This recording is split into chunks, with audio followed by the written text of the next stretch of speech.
Hi, good day everyone.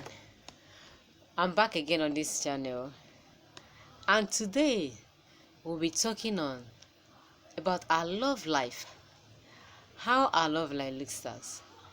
How is it sweet, or is it somehow boring, or is it lively?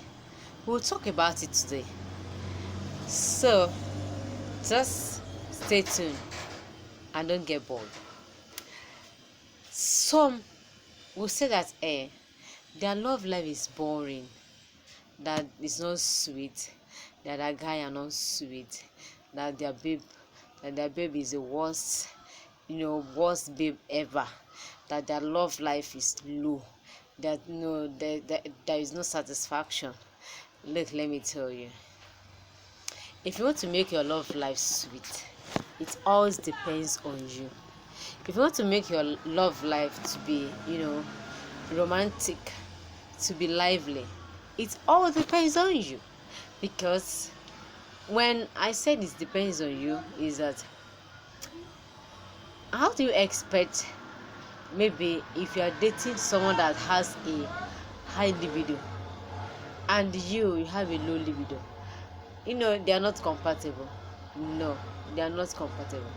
How do you expect it to, to be fun?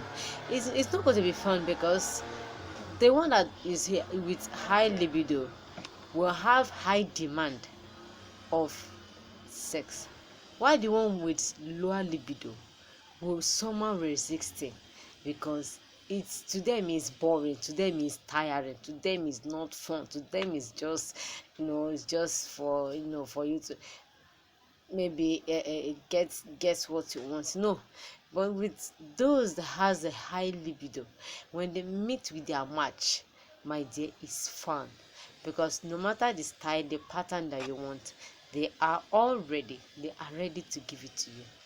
So before going into maybe dating, real dating, you want to date someone, maybe the person you are sure that you want to spend the rest of life with, my dear, you need to know all these things. You need to know, whether he's the type that has a high libido or the one that has a lower libido.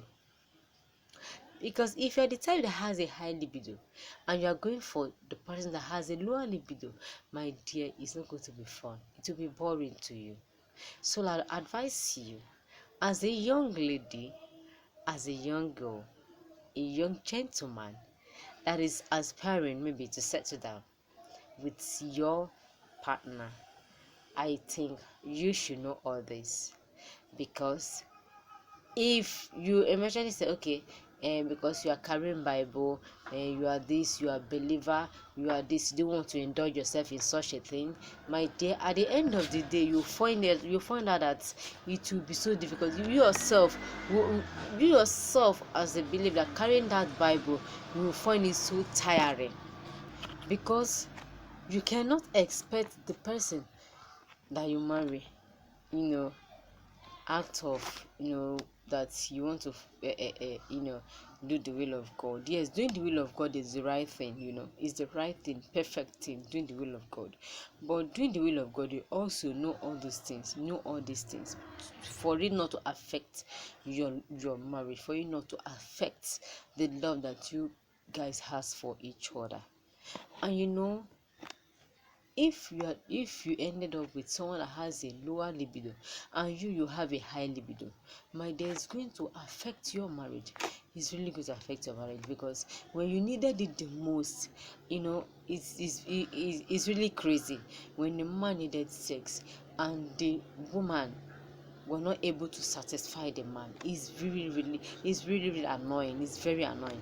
And it is also annoying when a woman needed sex and the man couldn't satisfy the woman. It's really annoying. And that is why when you see so many relationships out there, you see so many cheats. Some will say that their fiance is cheating on them, some will say that their husband is cheating on them, some will say that their wife is are cheating on them.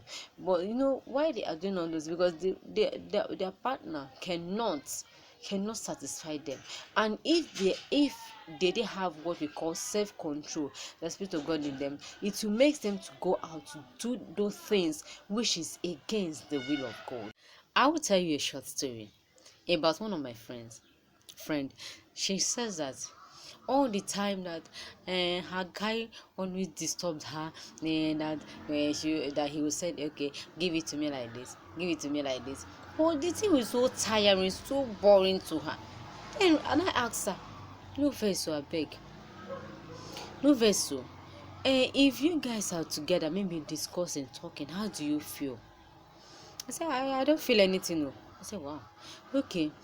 What about whenever he's with you, maybe you guys are together in a room, when he's touching you, then how do you feel? Do you feel it? Do you feel, when you feel something, you feel it? Do you really feel it? She said, I don't feel it. Oh. All I know is that if he touched me, I know that is what he wants. That will just give it. I said, wow. Wow. I said, my dear, you are getting it all wrong, because that is not it. It's not it. The guy has a high libido, and you have a low libido. It's not compatible. She started laughing, but that is just the truth. That is the truth, because a low libido person cannot be compatible to a high libido person. That is the truth. So we need to tell ourselves the truth. If you are the type that has a low libido, might go for a low libido, and if you are the type that have a high libido, go for high libido. For to save yourself the stress of being hot. Maybe that you said he breaks your heart, he breaks your heart, she breaks your heart. At the end of the day, he now mess with someone else. My dear, you are not satisfying the person. That is why he moves or she moves. So the same is applicable to you as a married woman and as a married man. It's applicable to you. If you guys are married already, no problem. You can still adjust. Just make sure that you meet up to his demand. Just make sure that you meet up to her demand. For you not to regret it. For you not to say, okay, you or she is cheating on you. Just try as much as you can to meet up to his or her demand, so that you both will enjoy your marriage, so that you both will enjoy being together. Thank you very much. Thank you for your time. Thank you for listening. See you next time. See you.